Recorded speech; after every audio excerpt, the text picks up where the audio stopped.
Good afternoon and welcome everyone, and to all of you who have joined us online for today's event, How Employment, Decent Work Can Contribute to Peace, Social Cohesion in the Time of the COVID-19 Crisis. This is a virtual event and a joint initiative by the ILO, the Swiss Federal Department of Foreign Affairs, and the Peacebuilding Support Office. It's a space for discussion on the contribution of employment, decent work, peace building, social cohesion, and justice in response to the COVID-19 crisis.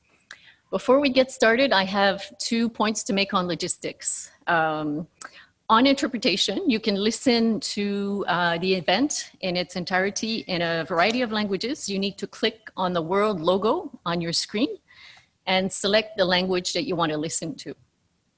Please note, and we do ask you not to switch between languages during the event, as that's going to cause interference between the language channels. And if you don't need to use the interpretation, then you can just make sure that you have selected the off option on the interpretation menu. The second point of logistics is you'll see that you can use the Q&A function and the chat function, but we do have a limited time, so we are going to have to be selective in the number of questions that we choose towards the end, and those will be addressed by our panelists. But other questions, if we don't have time to address them, what we'll do is they'll be reviewed, they'll be answered and posted on ILO's event webpage in the coming days. So before we get started, and to bring us and put ourselves into the context of today's debate, we'd like to show you a 1-minute video to get us started.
Great, welcome back everyone. As you saw from the video, conflict has serious implications for the world of work, where poverty, unemployment, and decent work deficits really can become triggers of vulnerability and also fragility.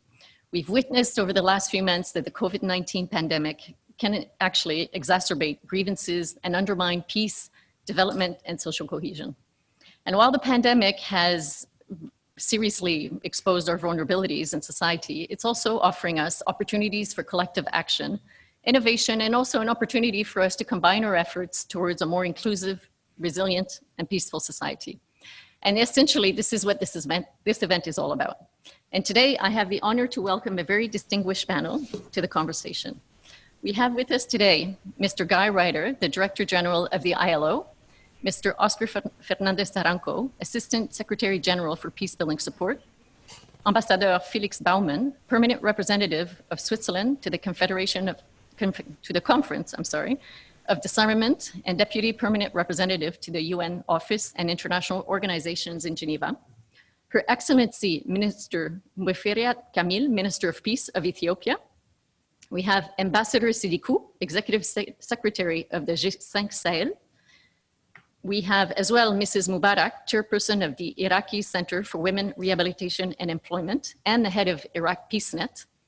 We have Mrs. Mejia Fernandez, Manager of the Territorially Focused Development Program of Sierra Nevada and Peria in Colombia. We have Mr. Farouk, Secretary General of the Federation of Somali Trade Unions, and Mrs. Sefamolo, CEO of the Association of Lesotho Employers and Businesses. Welcome everyone once again, and without further ado, I would like to give the floor to Mr.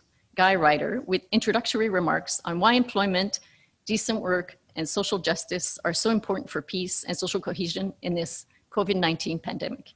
Mr. Ryder, the virtual space is yours. Well, thank you very much for that. Thank you, Chair. Greetings to everybody participating in this extraordinarily important webinar. We're pleased at the ILO to be co-organising this webinar with the UN Peacebuilding Support Office, so a warm welcome to Oscar, and of course with the Swiss Confederation. So Ambassador Baumann, particularly pleased to be with you in this event, together with the great panelists who've already been introduced and who will bring extraordinarily important testimony from the country level, which I think is key to our conversation. Look, I think all of us know intuitively that there is an intrinsic link between peace and resilience on one side and economic and social conditions and employment on the other.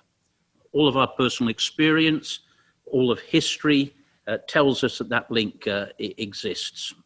And at the moment that we are struggling in the world with the ravages of COVID-19, not just the health emergency that it's created, of course, but its economic and social fallout.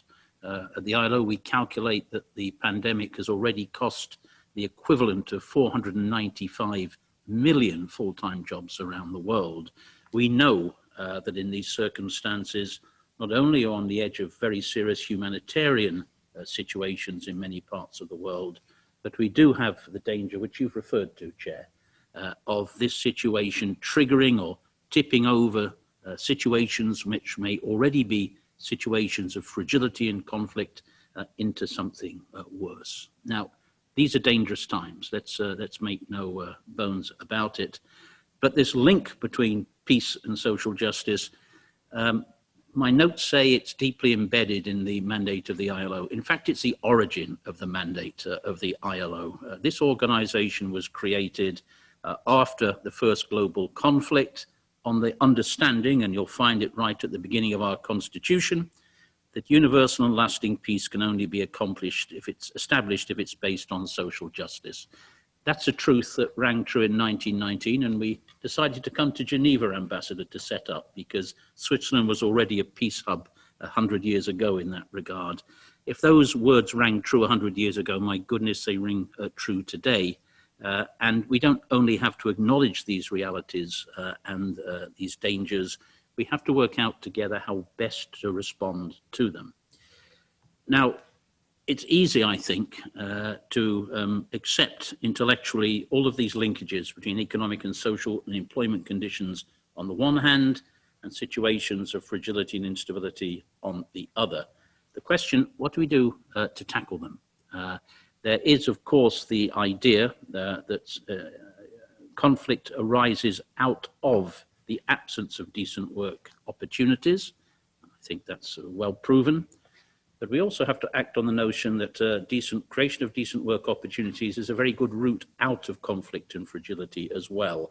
So there is preventive and there is reactive action that we have to take. The ILO has equipped itself most recently with a normative framework for our action. It's recommendation 205 on employment and decent work for peace and resilience, an update on a previous recommendation adopted, not coincidentally, towards the end of the Second World War.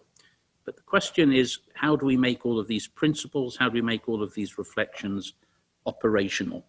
And that's, I think, where your panelists are going to, Chair, bring us some very important insights. From the ILO perspective, what lessons have we learned as we have deepened our own work in these areas? The first, and it's absolutely, I think, essential, is the need for partnership. And that's why the partnership that we have with the PBSO, with the Swiss Confederation, and with many other actors in the world of work is essential. Dealing with situations such as these require, I think, different actors to combine their efforts in a way which does not always come easily or naturally. It's not easy always for those who are engaged directly in maintaining situations of peace or ending situations of conflict in a very direct way, to interact with those whose specialities are about employment or gender or social conditions. We have to bring those efforts together. And in the framework that the ILO has put together with our friends in the PBSO, UNDP, and the the World Bank, excuse me, I think we're beginning to do that much better than we used to do. This is, after all, another way of looking at the intersection of humanitarian and developmental assistance work. You know, very often at that intersection you find work. You find that work is both the way to address humanitarian emergencies and begin the long road out sometimes into sustainable development paths. So we've learned a lot along the way. It's been 100 years we've been working at that. We've got very positive experiences to show. Most recently in the flagship program of the ILO on jobs for peace and resilience. I can throw out some countries where we've worked successfully: the Central African Republic, Jordan, Lebanon, Mauritania, Somalia, but others you'll hear about later on. Colombia springs to my mind as well. We've learned a lot along the way. We've learned to work together, and I think we've learned that when we are facing conditions such as we're facing today, these dangerous times of COVID-19, we cannot allow ourselves the luxury of being narrowly focused on organizational silo mandates. This is not a health emergency, it's not a humanitarian emergency, it's not an economic and social emergency, it's all of those things together. And if you aggregate those emergencies, I think you have to realize that we face an extraordinarily perilous situation in regard to peace and stability in the world. So those are a few thoughts to set the conversation going. Let me reiterate what I've alluded to earlier on, Chair. The ILO has 100 years of experience in areas such as these. We have a mandated responsibility. But let me add to that by saying I think we have a renewed sense of responsibility from what we've learned and from the circumstances that we face today to redouble our efforts to work with all those who share this commitment to promoting peace and resilience in these times of COVID-19. So I'll leave it there and I look forward very much to the debate, Chair. Thank you, Mr. Ryder, for those remarks. I certainly appreciated the lessons learned that you shared from the ILO, and I think it was a good reality check, I would say, as well, because I think we all know that we must work towards partnerships, but that it's not easy. And it's not easy to work together to leverage our strengths and go beyond our own sectoral outcomes. So I very much appreciated your introductory remarks, and I think it really sets up nicely the debate for the rest of the event. Now I'd like to turn to our next speaker, Mr. Oscar Fernandez Taranco, who will share with us his perspective on how and why is peace building at risk during COVID-19. Oscar, over to you from New York. Gracias. Thank you very much, Renee, and it's good to see you all. Excellencies, ladies and gentlemen. First, let me start by thanking the organizers for putting together this important joint webinar. I think the four organizations are already working in very close partnership, a key ingredient, as Guy was just referring to the success of our joint efforts.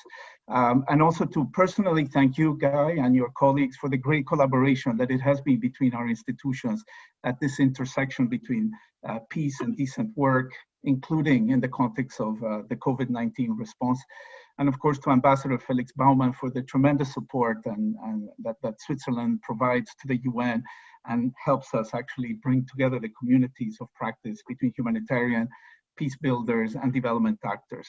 I have three key messages. The first, COVID-19 has an important effect on peace and security. The second, that peace building remains a priority even in the middle of a crisis as part of our comprehensive responses. And for comprehensive multidimensional responses, we need these partnerships, again, across humanitarian development and the peace nexus to build back better with decent work, trust, and inclusive institutions. So first, despite the pandemic being foremost a health crisis, its wide-ranging humanitarian, economic, human rights, and peace and security dimensions have hit conflict settings especially hard. The pandemic has exposed and exacerbated vulnerabilities and inequalities and is threatening development and peace-building gains, worsening conflicts, or at times fomenting new ones. The potential of increased conflict and violence at this time demands our collective attention. In some contexts, fragile peace agreements and containment measures have kept violence to a minimum. In many others, armed groups and other actors have exploited the crisis to their advantage, increasing violence while undermining public health responses.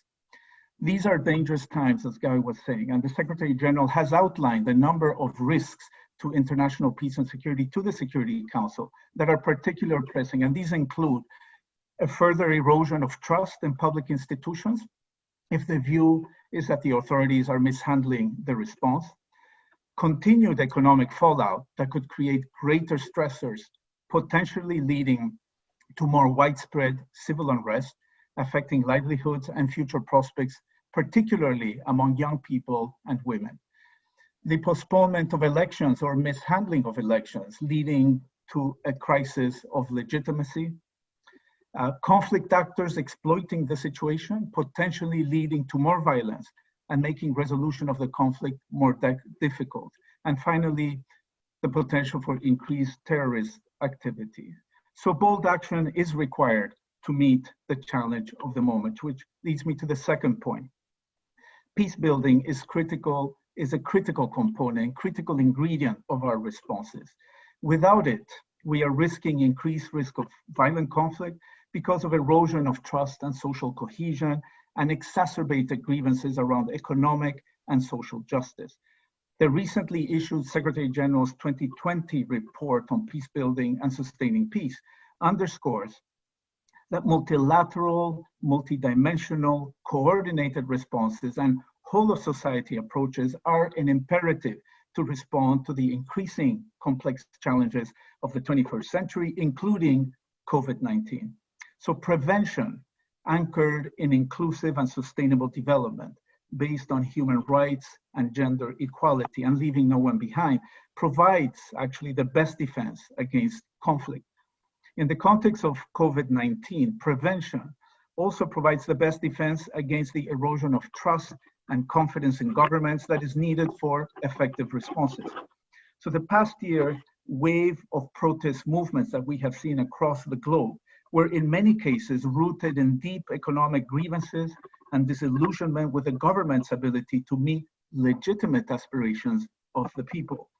With the economic fallout of COVID-19 often affecting the most disenfranchised among us, the issue of livelihoods, employment, and social safety nets are integral vehicles to restore trust and confidence in institutions, to sustain peace, and to underpin effective handling of the COVID-19 pandemic.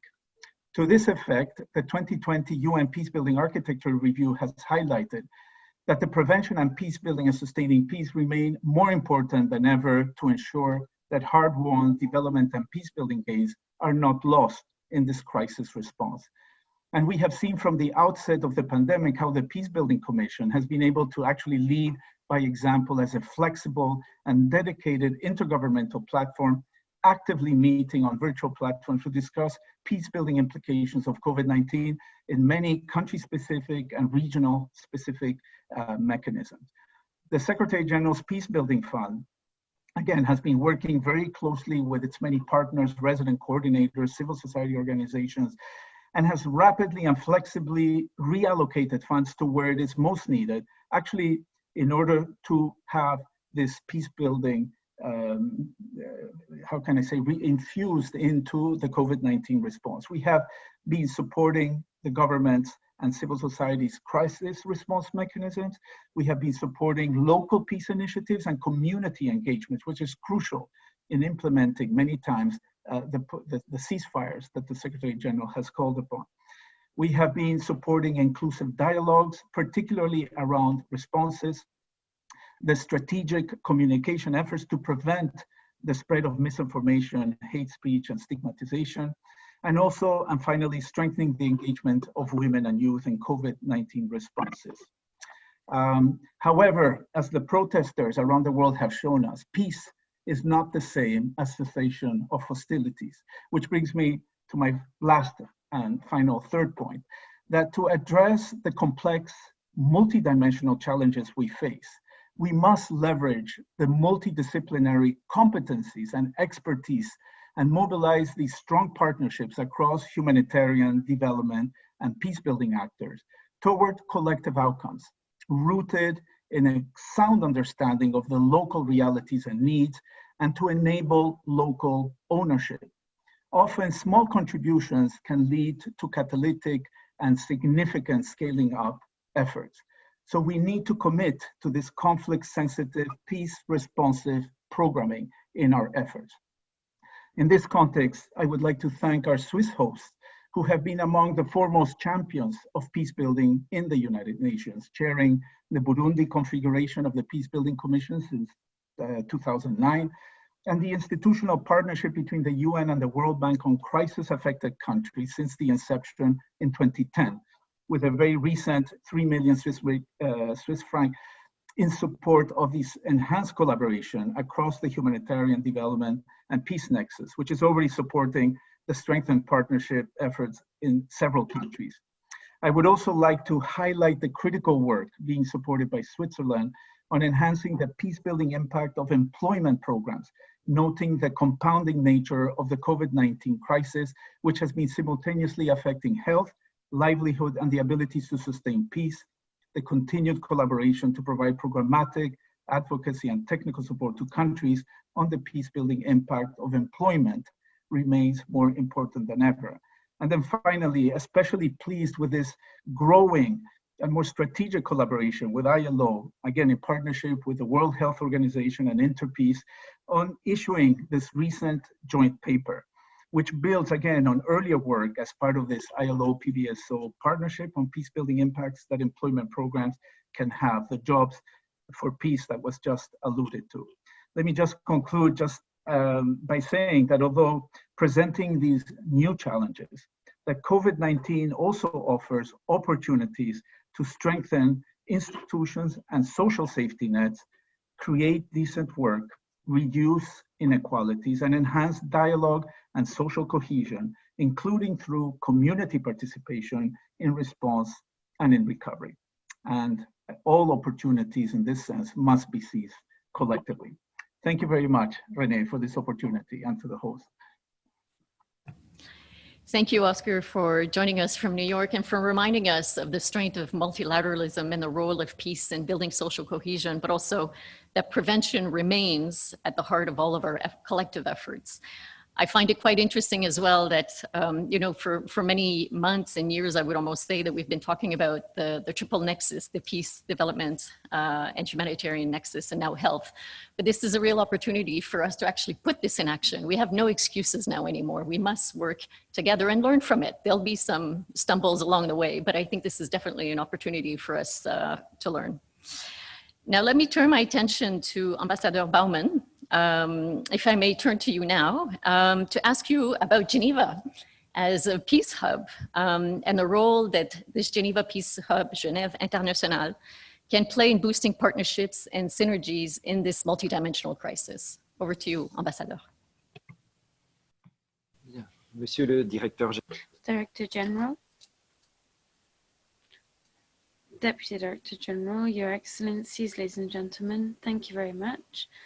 Allow me first of all to say what an honor and a pleasure it is to me to be able to speak on this webinar this afternoon. The question before us this afternoon is of crucial importance. Employment and decent work and how they can contribute to peace and social cohesion.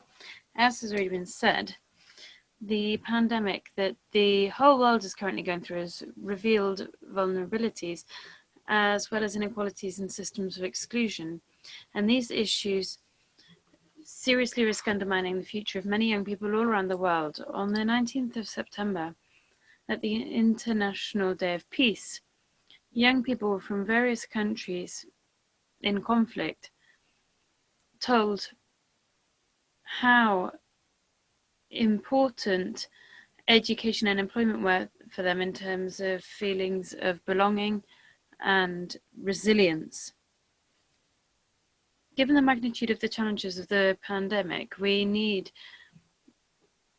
multidimensional, coherent responses at a global level. They need to be human-centered and create opportunities to improve social cohesion. They must have a tangible impact on populations, and they must be led in a way which is sensitive to conflict and thus favor lasting peace.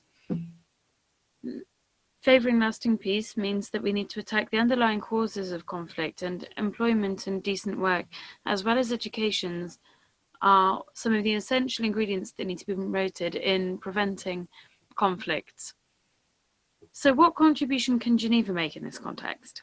Well, those of us who work here as diplomats or representatives of international organizations or civil society, or even within the academic sphere, we are able to contribute to developing responses to the challenges of this complex world, this changing world. And to come back to what the Director General said, this dangerous world,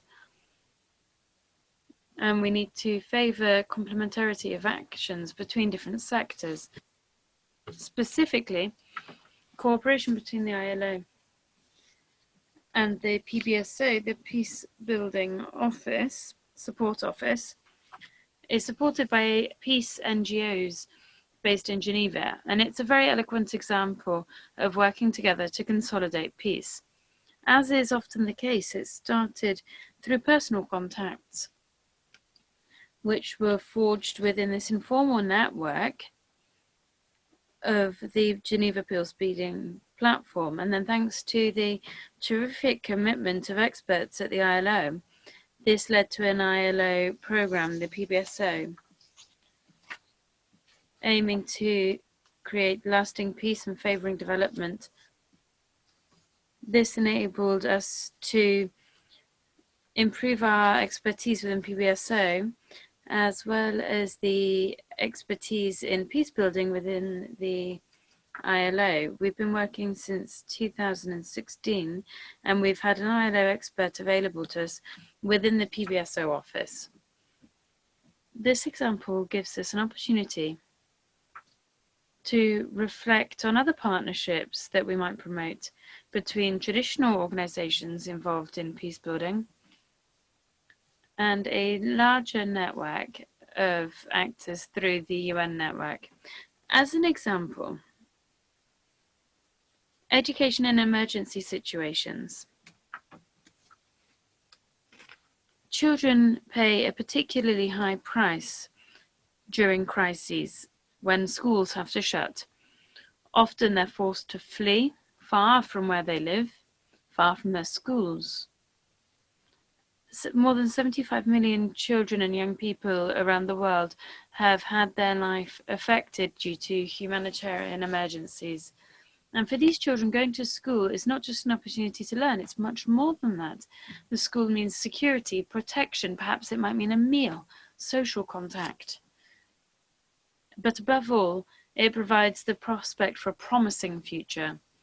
Luck meant that our colleagues from the Norwegian mission, jointly with the Global Education Cluster, launched a call to show the importance of investing in education in emergency situations. As for Switzerland, at the first World Forum for Refugees in December last year, we advocated for making Geneva a global platform for education in emergency situations in order to develop joint action between development actors. It's also essential to provide young people with the right tools for a changing world of work. In Geneva, we have an impressive number of actors working in the digital sector, and there is work being carried out here on the future world of work.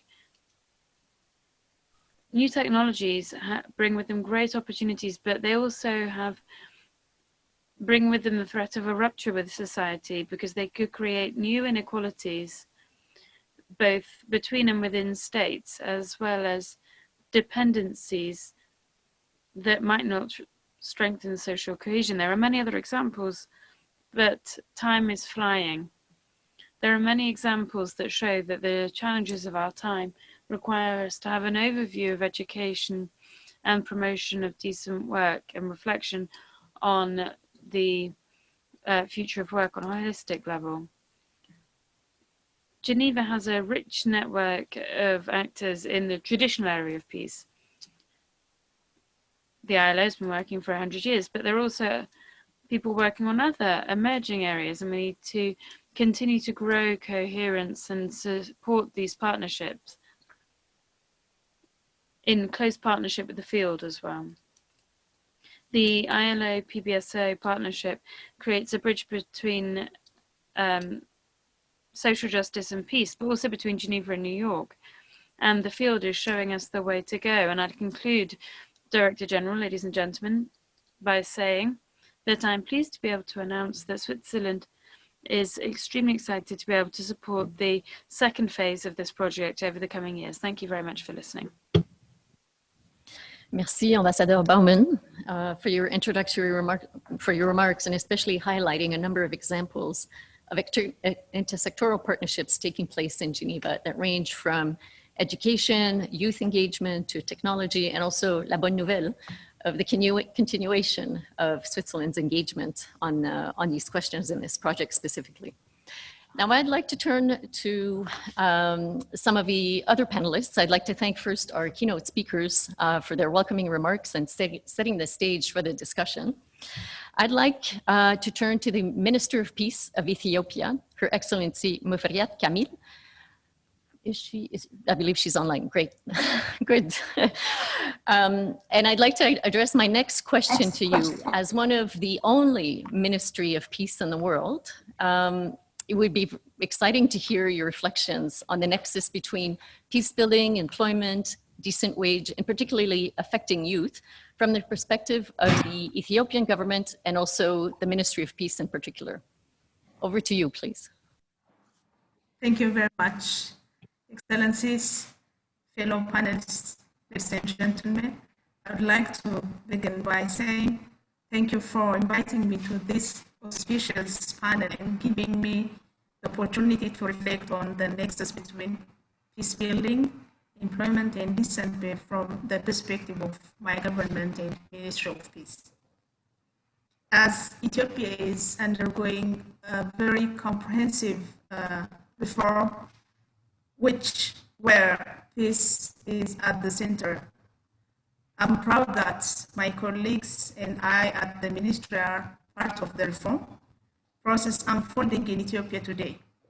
One of the pillars of this reform has been the promotion of social cohesion through a comprehensive homegrown peace-building strategy that aims to ensure peace in a multifaceted manner. This includes addressing the need to ensure peace at the individual, family, community, institutional, and national levels. I note that a comprehensive peace demands a strong response to structural and historically rooted impediments, one of which is the challenge of unemployment in our society, issues that arise from its impacts. Ethiopia is blessed with a vibrant youth population that retains a tremendous potential to forge national harmony, strong economy, and a brighter future for the country. We are cognizant that the reform process in Ethiopia is largely inspired by visionary leadership and youth aspirations. Serving the interests of this important segment of our society is the utmost priority of my government. In this context, we are working towards fostering political and economic freedoms that are critical to nurture a creative and industrious society. We are promoting job creation programs as part and parcel of our overall objectives. More importantly, it is the government of Ethiopia's direction to mainstream job creation in all political, economic, social, and strategic programs. It's also paramount that the jobs we intend to promote and create are rooted in homegrown economic directions, backed by environmentally sustainable policies and waged befitting to the dignity of workers. The government of Ethiopia also realizes that job creation is more than funding vocational and technical training programs. It is rather anchored in the nation and peace-building process, expanding job opportunities, encouraging innovation and entrepreneurship are parts of my government's strategy to address the issue of unemployment and sustaining peace and stability in the country. Hence, my ministry has activated a flagship program entitled the National Voluntary Community Service Program, with the aim of upholding national unity, strengthening social cohesion, and building the entrepreneurial skills as well as employability of participants. The program is built around provision of robust training package and aims at attracting unemployed university and vocational school graduates and dropouts. In addition, we also have crafted a modality to link the trained youth volunteers with the private sector following the completion of their service. In the context of COVID-19, the government of Ethiopia prides itself in the work of the people and the bureaucracy efforts in mobilizing the social capital of our country in fighting against the pandemic. Communities responded by waiving rents to their tenants, hotel owners committed to keep their staff on payroll, and families responded overwhelmingly to my Prime Minister, Dr. Abiy Ahmed's call, referred to as a local language, Ma'ad Magarat, which means sharing food with those severely impacted by the pandemic. More importantly, we've witnessed an army of youth volunteers, community organizations who organized social feeding programs and designed and executed creative awareness-raising programs. The pandemic, in a way, brought the Ethiopian people together and forced the resetting of our priorities. All democratic actors, including political parties, civil society organizations, academicians and media have been working hand in hand to stem the impact of the coronavirus. To conclude, the Ministry of Peace is working closely with different government organs, civil societies, media and strategic partners to link our efforts on jobs with our grand priorities on peace building and youth mobilization. I would like to inform distinguished panelists here today that we as government are indeed dedicated to narrowing the economic inequalities in Ethiopia through more incentives to the private sector, encouraging them to invest in our youth, thereby completing in our commitment to national peace building, social cohesion, and democracy. I thank you very much. Thank you, Your Excellency, for sharing your experience on how the global pandemic has put more pressure on vulnerable groups like youth who have seen their income opportunities drastically shrink and leading to more grievances and sense of exclusion. But also it was great to hear how developing partnerships, especially with the private sector and even mobilizing an army of volunteers, has been a way of leveraging opportunities amid these really difficult times and challenges with the pandemic. Building on the remarks of the Minister of Peace, I'd like to turn to one of our representatives from the G5 Sahel. Unfortunately, Ambassador Sidikou, who is the Secretary General of the G5 Sahel, was due to join us today, but he has been called to an extraordinary meeting on the Mali situation. But he has taken the time to send us a video with some key messages regarding the engagement of youth in the region. So we'll show that to you now. Bonjour à tous. Good day to you all. In our region and elsewhere, when there is such underemployment, it is important, first and foremost, to employ our youth. Those who are trained should, to the greatest extent possible, have professional opportunities that are in line with their skills. Those who still need to be trained should be able to benefit from initiatives that provide them with experience and self-trust and confidence. This is why we must all endeavour to convert our projects into sources of employment. One should not be surprised when some are offended that NGO activities are focused on their own good but don't actually employ them. Yes, they sometimes do get short-term contracts. They work as chauffeurs, they work as guards or temporary assistants for logistical tasks or distributing provisions. But for those of them who have studied and have skills, is that sufficient? This is why one needs to focus on funding projects, the implementation of which requires the recruitment of skilled workers. The Priority Investment Programme is a portfolio of 40 projects for a total amount of approximately 2 billion euros, funded to 13% by the member states, the first phase of which will be carried out between 2019 and 2021. It has a component which is entitled infrastructures, but one should be able to provide decent work to youth in various different sectors. For example, information and communication technologies. Some have become experts in the field of prevention for their demographic group. Their genius and their dynamism should be supported so that entrepreneurship and people involved in it have the necessary tools to no longer belong to the informal sector with the support of the public authorities.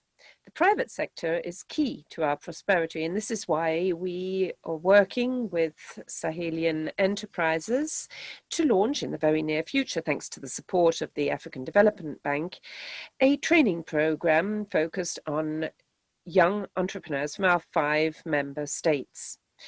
How can these programs contribute to peace, to social cohesion, and to resilience in our region? Our initiatives focus first of all on social peace, because an individual whose energy is channeled by a productive activity will not give in to the call of troublemakers. One cannot distinguish or separate security and development. This is the very mandate of the G5 Sahel, which responds to the request of heads of state and the aspirations of citizens.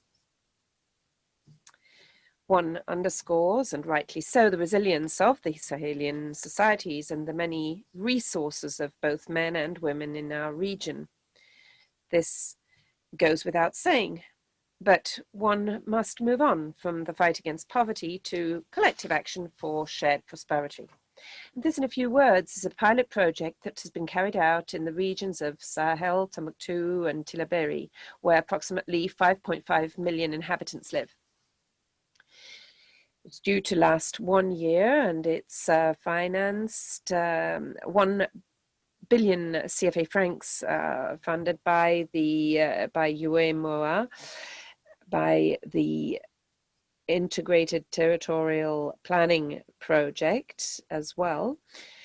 And in this project, we have strengthened the value chain of the pastoral economy thanks to infrastructures that benefit the various players in the sectors concerned: pastoral planning, watering points, pastoral corridors, livestock tracks, hangars, slaughterhouses, and so on. The pastoral economy has huge potential and should be attracting youth that is trained and well equipped. By providing access to certain zones that are very risky, the current situation promotes the competencies of SMEs that are active in the region where there are many needs. We need to invest most of all in those regions and with those enterprises who, thanks to our actions, through our actions, will be getting the much deserved attention they need. Thank you. Thank you. I was just waiting for the translation to finish. As you saw in the video, youth are extremely vulnerable in the Sahel region, especially at a time when job markets for young people or accessing job markets has been drastically reduced. And that's why partnerships like the one between the ILO and the G5 Sahel, the Programme prioritaire d'investissement prioritaire, is critical to supporting youth in the region. Now, we've spoken a lot about youth, we've spoken a lot about partnerships, but now we need to talk about women and women empowerment. So I'd like to ask Mrs. Mubarak, who's joining us from Iraq, why is women empowerment and access to decent employment key to peace building in Iraq? Mrs. Mubarak, over to you, please. Excellency, ladies and gentlemen, good afternoon. I would like to say thank you for the invitation, which represents for me a very important event since the history of our NGO, since the past 16 years. We work on empowerment and employment, but this event is very different than others. I would like exactly to say that I strongly believe that empowering all women, including IDPs, refugees, widows, divorces, all vulnerable women, employing them, it means that we are working to reach peace building and cohesion society. For example, empowering women in making decisions will help women take on effective roles relating to peace decision process. Women's economic contribution to increase their family income, protect their children from joining terrorist groups which exist in Iraq and which will destroy peace building in Iraq. Empowering and employing IDPs, divorces, and widows reduces social violence, which means that individuals will be stable and can feel what is the meaning of peace inside themselves and will reflect this process to their societies.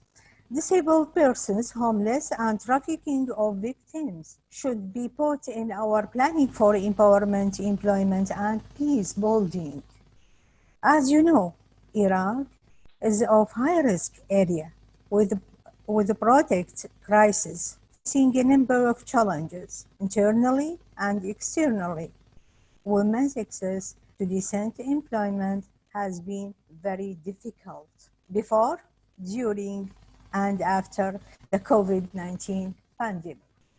Some of the main challenges facing Iraqi women in terms of empowerment and employment in general before the COVID-19 pandemic include, I will speak about the situation and the case of Iraqi women in general now. They are working under GBV in all sectors, mostly as a result of extremist religious parties, working under a system of socially unfair laws with regards to discrimination, the pressure of tribal customs and traditions, the high number of widows due to wars, and ISIS, reaching nearly 3 million of widows, leading to increase the need for employment. The high number of IDP women returning back to their liberated area also need economic empowerment and employment, which means that this area could be rebuilding again, and women could be rehabilitating again in this dangerous area before. The peace building process is under high risk of conflict resolution because of religious parties. The situation for women since the COVID-19 pandemic. According to the rapid assessment on the impact of COVID-19 on labor markets in Iraq conducted by ILO in July 2020. This is very important to our preparation for the next period and how to put our strategy and the planning correctly. according to these results.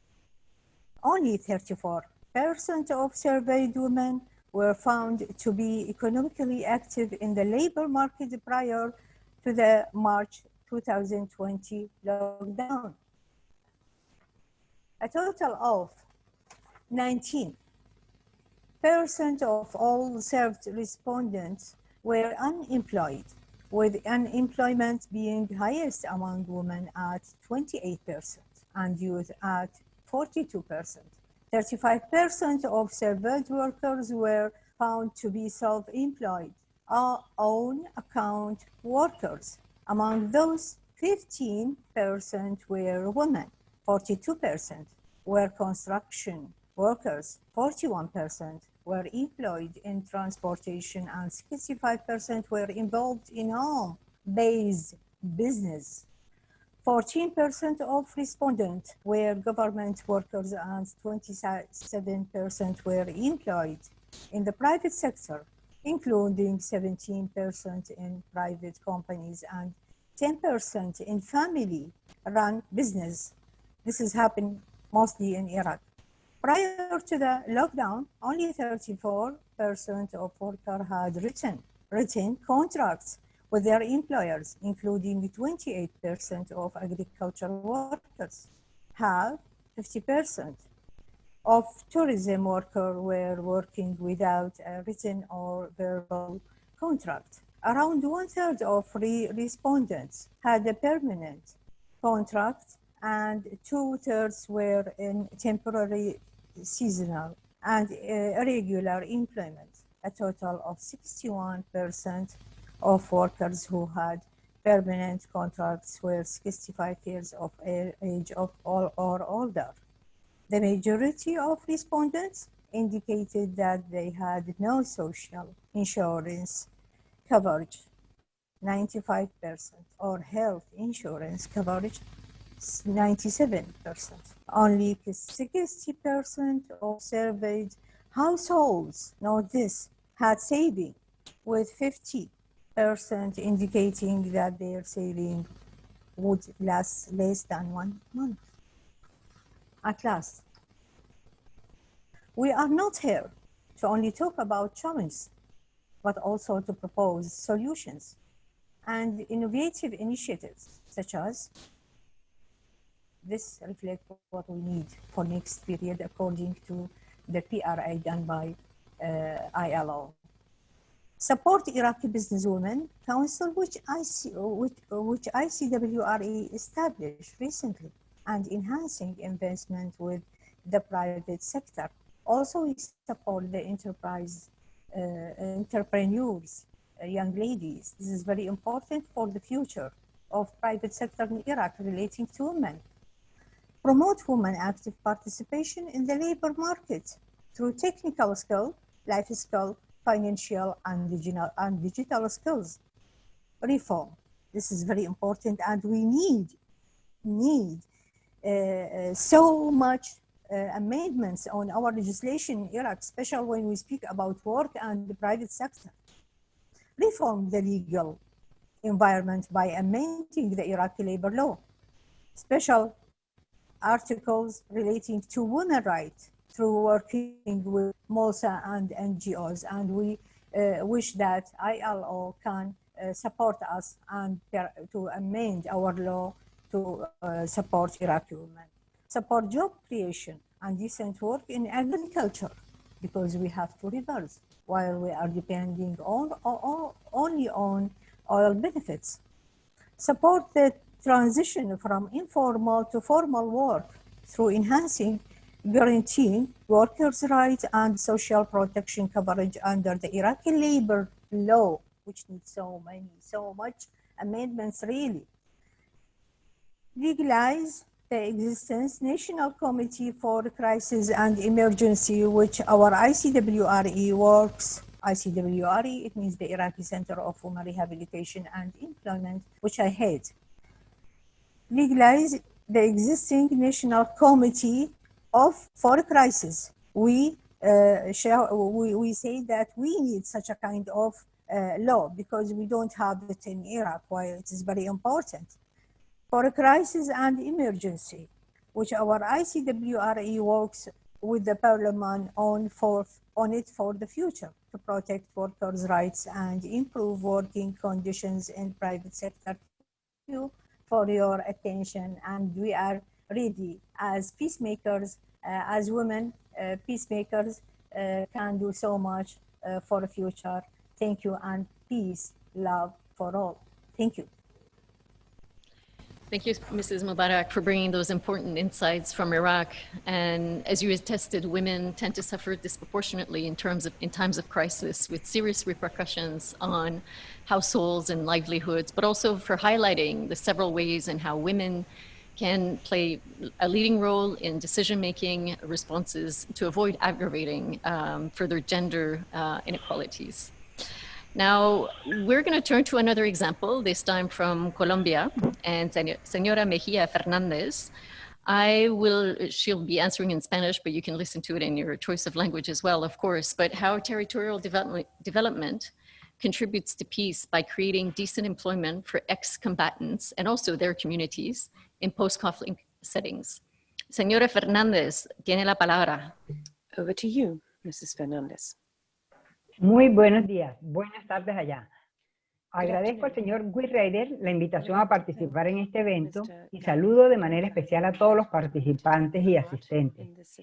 Desde la perspectiva de la búsqueda de la paz, se hace un reconocimiento de la existencia de un conflicto armado que ha impactado a Colombia en su dinámica de desarrollo y en particular ha afectado seriamente las oportunidades de accesibilidad a bienes y servicios, a un conjunto de territorios y a sus pobladores, excluyéndolos de los derechos a la vida digna, al empleo, a la seguridad humana, entre otros. Proceso que profundizó las desigualdades territoriales del país, especialmente en la ruralidad.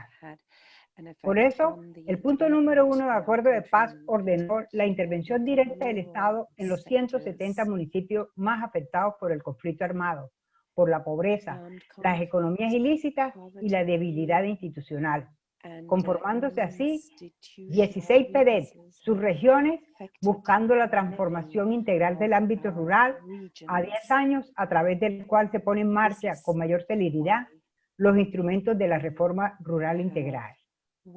El PDET es un proceso de participación excepcional. Este se constituye en un referente sin precedentes en el mundo. Se habla de que es el más grande del mundo. Desde el PDET promovimos un espacio básico de la organización rural desde las veredas, la creación de núcleos integrados desde una perspectiva municipal que se extendió a un ámbito subregional. En estas escalas se identificaron 32.808 iniciativas que dan respuesta a las problemáticas identificadas. Lo que aquí tenemos es una hoja de ruta para la superación de las desigualdades territoriales y la potencialización de oportunidades para su desarrollo. Es importante destacar que las intervenciones que estamos realizando en el territorio implican una mirada integral que involucra un proceso de inversión y estabilidad que constituye el círculo central del desarrollo, en los cuales interactúan los subcircuitos económicos asociados a la creación de oportunidades de generación de ingresos dignos y trabajo decente, la localización de actividades productivas y el impulso a buenas prácticas de producción capaces de promover el crecimiento económico con enfoque sostenible. La promoción del trabajo decente en la ruralidad desde la visión del desarrollo de las comunidades es fundamental para salir de la espiral de la desigualdad que nos sumerge nuevamente en círculos de violencia, especialmente la garantía del trabajo decente para la reincorporación de los y las excombatientes, pues este componente es transversal para la estabilización de los territorios que el PDET apunta a intervenir. Sin el fortalecimiento del componente productivo en la reincorporación, no podremos avanzar hacia la estabilización de los territorios. Ahora bien, existen desafíos serios en materia de empleo para el país y para los territorios PDET en particular, dadas las condiciones de violencia y pobreza que han estado presentes en estos, los cuales en el marco del COVID-19 se agudizó, y esta circunstancia puede constituir una de las problemáticas sociales, si no la primera, sí la más crítica. En estos más de 2 años de implementación del PEDET, se han focalizado acciones para impulsar la ejecución de las iniciativas PEDET a través de diversas fuentes de financiación. Una de estas es el OCAD Paz, únicamente para los 170 municipios PEDET. Se han aprobado 411 proyectos por valor de 2.6 billones de pesos, correspondientes a 648 millones de dólares. Otra de las fuentes, obras por impuestos, 100 proyectos por valor de 175 millones de dólares. Por otra parte, a 31 de agosto se han aprobado un total de 70 proyectos colectivos que benefician a 3.300 excombatientes por un valor superior a los 10 millones de dólares y un total de 1.567 proyectos individuales por valor de 3.7 millones de dólares. Todos estos proyectos correspondientes a las líneas de infraestructura vial, energías alternativas, obras de saneamiento básico de infraestructuras sociales, contribuyen al cierre de brechas, en tanto también aportan a la generación de empleo y a la reactivación económica de los territorios. En esta perspectiva, se ha venido promoviendo la vinculación de la población al conjunto de obras y emprendimientos económicos como fuentes de empleo e ingresos. El alcance de estas intervenciones llevan implícito la necesidad de asegurar un trabajo decente que involucre, además de ingresos, seguridad social, mejores condiciones de vida de las familias, empoderamiento laboral en el marco de libertades humanas, participación decisional en las organizaciones, igualdad de oportunidades de las perspectivas de género, proceso que exige importantes desafíos para asegurar su ampliación y sostenibilidad. Hemos avanzado mucho hacia ese objetivo, pero el cierre de brechas que pongan fin a las causas estructurales del conflicto armado en Colombia requiere todos los esfuerzos posibles, para lo cual continuaremos trabajando día a día con el mayor compromiso. Muchísimas gracias. Gracias, señora Fernández. Thank you, Mrs. Fernandez. And especially for, I think, highlighting the role of municipalities and tapping into rural areas to support reinsertion of ex-combatants after the peace agreement and ensuring that opportunities of employment are created, which in turn will help sustain the peace agreement that was signed 2 years ago. So thank you for those insights. Gracias. Now, I'd like to turn to the role of trade unions. As we know historically as well, trade unions have been essential in building peace and social cohesion in fragile settings, including in the times of the pandemic of COVID-19. I'd like to turn to Mr. Farouk, who can shed some light. I'd like you to shed some light on your experience with the Federation of Somali Trade Unions. Over to you. Thank you very much, Madam Moderator. I would like, first of all, to thank ILO and Swiss government, as well as UN Office for Peacebuilding, for organizing this noble initiative. And for us in Somalia, we feel it, profoundly touched because it's a very relevant topic to us. Somalia's social and economic development has been hampered by insecurity resulting from a long period of armed conflict and that followed by the collapse of the state institutions for decades and vulnerability induced by climatic disasters, now worsened by the recent outbreak of the dreadful COVID-19 pandemic that has negatively impacted livelihoods and lives.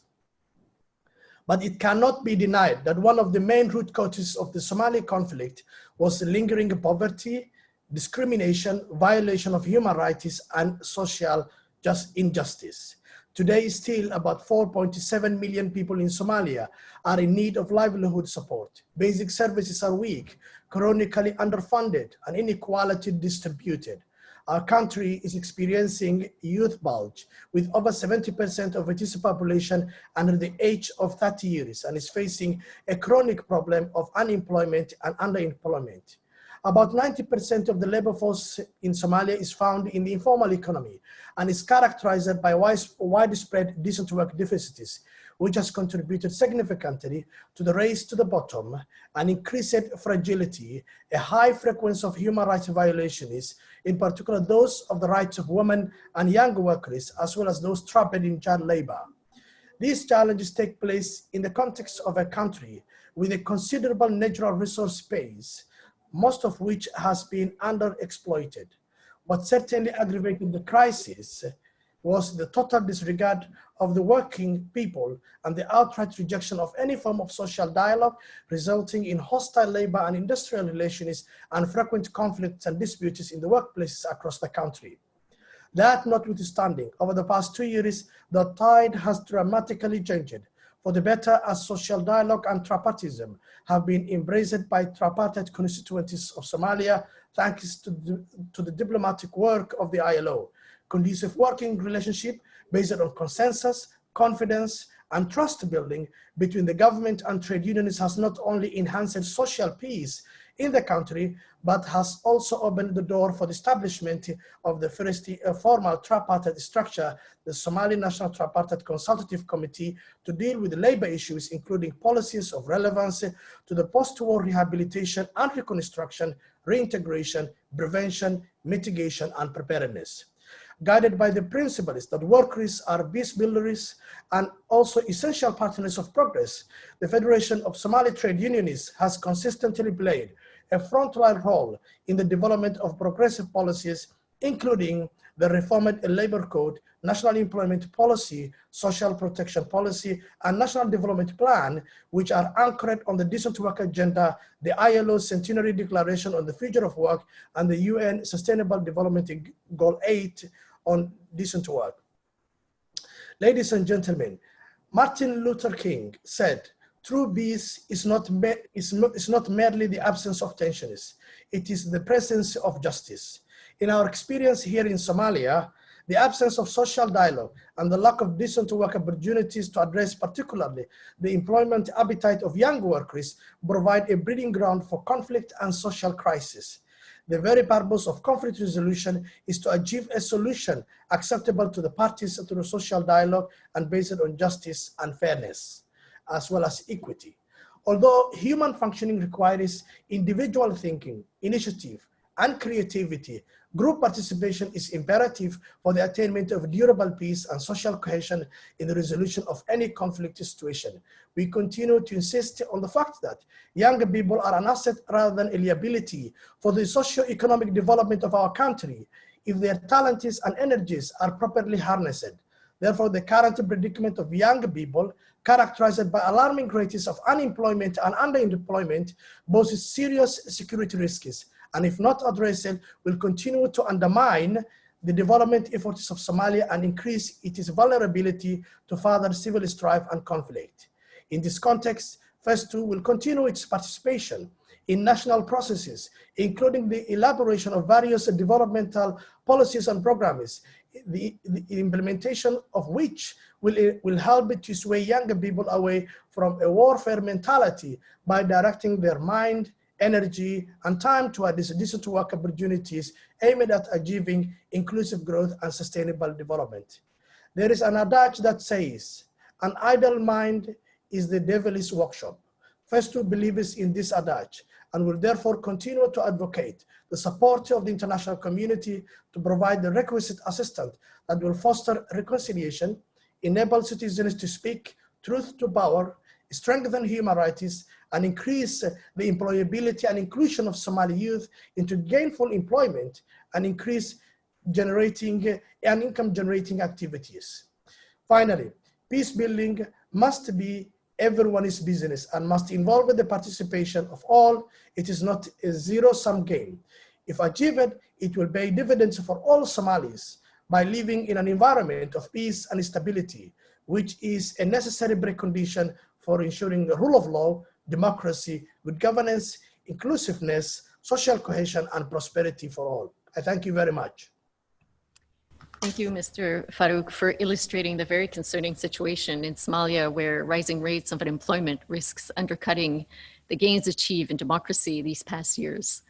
Now, we've heard from young people, we've heard from the challenges on affecting women, we've heard from different sectors, authorities. Now, I'd like to turn our attention to the Association of Employers and Businesses on the role of employer organization in building peace and social cohesion in fragile settings, including during the pandemic. And we have Mrs. Sefomolo, who's joining us from Lesotho. Over to you, please. Thank you, Renee. Okay, thank you, Renee, and thank you to the ILO and its partners for inviting us. Well, according to the ILO recommendation 205, the DG made reference to it. Can you hear me? Okay, thank you. According to the ILO recommendation 205 that the DG made reference to, crisis response refers to all measures on employment and decent work taken in response to crisis situations arising from conflicts and disasters. Now, the role of the private sector in different aspects of crisis response has received increasing attention due to several factors. Firstly, the private sector is often present in the context of a crisis, and it is exposed to the risks and impact which frequently compels it to act immediately. That is because conflicts and disasters have a negative impact on the business environment, destroying productive resources and assets. Secondly, the private sector has capacities, human resources, managerial and technical, which intervene in different ways. It brings not only with it expertise, but capital, equipment to build capacities. This is especially seen in rehabilitation for infrastructure projects. The private sector also has credibility. Business enjoys credibility, and it is through this competence that it is able to promote conciliation and build consensus around economic and social objectives. Philanthropy. We have seen the philanthropic initiatives during the current pandemic. Business has been making donations in the form of food parcels, testing laboratories, medical supplies, transport, and this continues to be extremely useful in the context that we're dealing with of the pandemic. Now, employment. The private sector brings with it investment funds, it provides jobs, it pays taxes. There can be no sustained economic activity based on emergency relief alone. Employment brings hope to many, thereby breaking the cycle of poverty and despair. It is also important to reiterate that this pandemic has also brought about many opportunities, as stated. We have seen that there are some untapped pools of human, social, and natural capital. There are unmet needs and expansion opportunities which businesses can seize. Regarding information, more often than not, the private sector needs to make informed investment decisions before committing. To this end, the private sector has been forced to carry out evaluations to determine the risks and take decisions. This is the information that is now used and shared in order to rebuild and recover. Social dialogue. The employers have expertise in negotiations and dispute resolution, which they use during peacemaking. Because of their non-partisan composition, they're able to mediate for peace. They have the ability to act collectively and have experience in social engagement, understanding and acceptance of the notion of peace dividend. In conclusion, Chairperson, the role of the private sector can only complement other elements of the peace processes. We continue to emphasize that to be effective, the private sector needs an enabling environment for enterprise creation and development. This requires reducing red tape, access to finance, investing and skilling and reskilling, and trade facilitation, of course. Thank you very much. Thank you, Mrs. Sefamolo, for highlighting the importance of the private sector in times of conflict and crisis, but also, to quote you, beyond emergencies, and the need to tap into social capital already, not just in times of crisis when businesses or the international community cannot be present, and also the importance of social dialogue and the private sector as a broker of agreements as well. Now, we have run a little bit late, but we have about 5-10 minutes to hear some, to take one or two questions. I'll have to be very choosy, if I may say so, in my questions. I think we're going to have time for two, and I'll ask our two respondents to be very brief, maybe 1 or 2 minutes, and then we'll see if we can take a couple of extra ones, but it all depends on how quick we are with the responses. I'll first turn to Oscar in New York. You're still with us, Oscar? If I can ask you, one of the questions that we received is, since the beginning of the COVID-19 crisis, there has been a lot of layoffs, and as a result of that, we've seen a lot of social protests around the world. Now, how can the UN and multilateralism reinforce peace building in this context? You've touched upon it a little bit in your introductory remarks, but we'd like to see if you can elaborate a little bit more on this question. Yes, thank you, Renee, for this opportunity. I think it's extremely important to learn and understand why the level of protest movements around the world, especially initiating in 2019, have not done anything but increase in size and in numbers. And at the heart of this is really very much rooted in the grievances around issues of corruption, around issues of inequalities, around disillusionment with how the governments are actually able to respond to legitimate demands emanating from their own population. So I think the whole protest movement starting before the COVID-19 and now with COVID-19, which has done more to exacerbate many of the fragilities, many of the fracture lines that we've seen and many of the panelists have alluded to in their own presentation. We've seen the protest movement decreasing in size and numbers at the very beginning, but we see them picking up again. Despite the lockdowns and social distancing measures. So I think, again, one important thing that the UN can do and must do is to be able to stress the rights to the freedom of speech and assembly. Because many of these have been peaceful protests, and it's extremely important that government, the private sector, civil society organizations are able not just to listen, but to respond in a manner that is actually inclusive, that actually listens to many of the demands that are coming. And something the UN can do, not just alone, but in partnerships. I think that's what's stressed here with the private sector, civil society organizations, the trade unions, is to support this notion of inclusive social dialogues, to actually serve as mediators and to be able to articulate what are those priorities and where should investments be prioritized. And a lot of this, actually, many refer to the importance of generating employment, particularly among youth, and to have inclusive processes that put women very much at the center of decision-making powers. I've exceeded my minute, so I'll stop here, sorry. It's okay, Oscar, you're forgiven. But I think it was a very good reminder that because we tend to just see the bleaker picture normally, you know, the CNN factor, the chaos, the madness.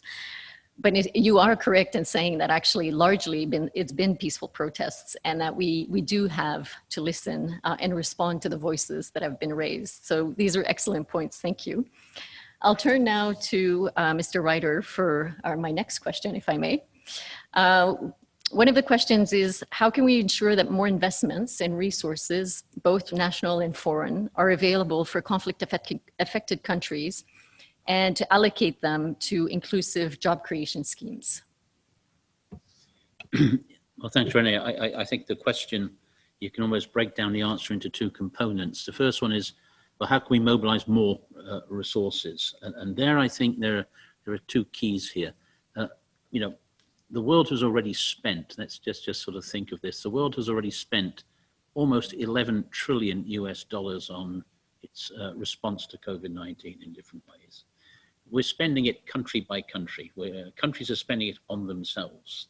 So the rich world has been able to spend a relatively high proportion of its GDP on COVID-19 response, about 5.5%. That percentage goes down the further down the development ladder you go. We do need to see a picking up of some sort of understanding that we do need a genuinely global response, which is not simply the aggregate of national responses to this crisis. There needs to be a degree of international transfer and solidarity involved, and that applies particularly in situations of conflict and fragility. You know, if people will not be moved by policymakers and decision makers will not be moved by the moral imperative of assisting in these circumstances. I think there is a very clear self-interest. We have a collective security interest in making sure that situations of fragility and conflict are addressed, and that we invest, because that is a proper term to apply, that we invest in overcoming in all the ways that the panelists have spoken of today. But the second part of the question is we have to make sure that where resources are made available, be they national or international, they are well used. There is no guarantee in terms of the cost benefit of invested resources.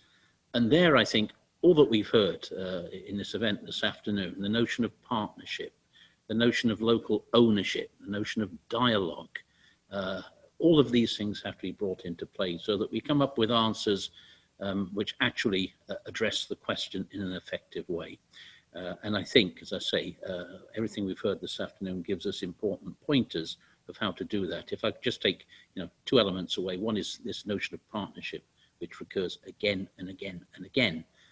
And the other word is dialogue, which belongs very much in the same sentence as partnership. Put all those things together, I think, and then we have some of the building blocks of an answer to your difficult question. Thank you, and I find it astounding every time to hear that figure, 11 trillion. And I think you are correct in saying that we must merge our resources because I'm not sure how many trillions we are going to have in order for us to keep digging in to respond to the crisis and the ever emerging complexities around COVID-19. We're going to move into concluding remarks. We have about 2 or 3 minutes left. I don't know if the Swiss ambassador has a word or two that he'd like to add as well, just before concluding.